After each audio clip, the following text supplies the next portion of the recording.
Hi, it's me, Mr. Duclos of 2C at Citizenship Academy. Today we are going to do our first math intervention lesson for quarter number 4. It is Tuesday, April 21st. Now, today we're going to be starting something a little different. Instead of only working in our Ready book, we're going to sometimes work in our Ready book, but sometimes we're going to do a lesson that directly has to do with what you learned in your math lesson in Miss Daniel. So today we are going to work on the arrow method and try and make it a little bit easier using 2-digit numbers. You're going to need a pencil and a piece of paper. Please go get those now and then come back and start the video when you're ready. Okay, so by now you should have your pencil and a piece of paper so that you can follow along. We are going to be reviewing the arrow method, which you worked on yesterday during math. We're going to try and make it a little bit easier using only 2-digit numbers. Now, if you can do math doing 2-digit numbers, you can also do the same thing for 3-digit numbers. But sometimes 3-digit numbers can be a little scary. So we're going to just make it a little simpler today and see how you do. The two problems that we are going to work on are 56 minus 11 and 28 minus 18.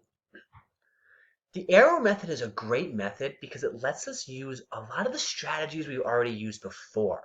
It lets us use counting. It lets us use our knowledge of ones, tens, and hundreds to simplify the problem and make it something that we can really accomplish. So let's do the first problem, 56 minus 11. So we have 56 minus 11. That's our problem. So now when doing the arrow method, we're going to start with our first number, 56. Then we're going to draw an arrow, and we're going to take away some number from 56 that we can do pretty easily. Well, I look here, and I see it's 110. So I'm going to take away 110 to start off with. So minus 10. And if I take 110 away, I'm not changing the ones column. I'm only changing the tens column. So 56 minus 10 is 46. But my question didn't ask me to take away 10. It asked me to take away 11. So now I need to take away my 1. So we draw another arrow, a minus 1. And then 46 minus 1 is 45.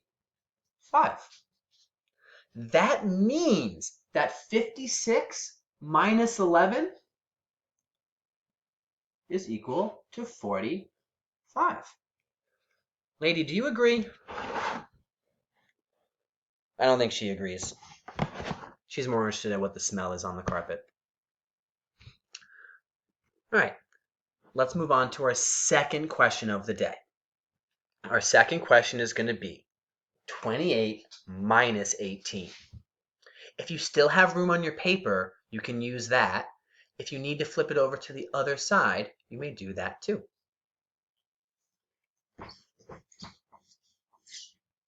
So our next question is 28 minus 18.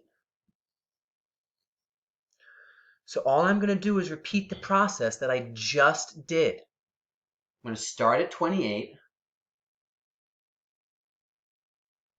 and I'm going to draw an arrow. And just like before, I'm going to look at my tens place first. And I see that I have 110. 110. So I'm going to subtract 10. And when I subtract 10 from 28, remember, I'm not dealing with the ones place. 110 from 28, I get 18. But I'm not subtracting only 10. I'm subtracting a full 18. So now I take my 18 over here. It's a little confusing because you have 18 and 18. But this is our new 18. And we still have to subtract our ones place, our 8. So minus 8. And 18 minus 8 is 10. That means that 28 minus 18 is equal to 10. I really like the arrow method because it has a lot to do with subtracting in your tens column or in your ones column, even if you're not drawing the columns. See, we subtracted using our tens, and then we subtracted using our ones. All right, there's a quiz waiting for you right now. Please go take that quiz. And then when you're done, you need to do 30 minutes of iReady.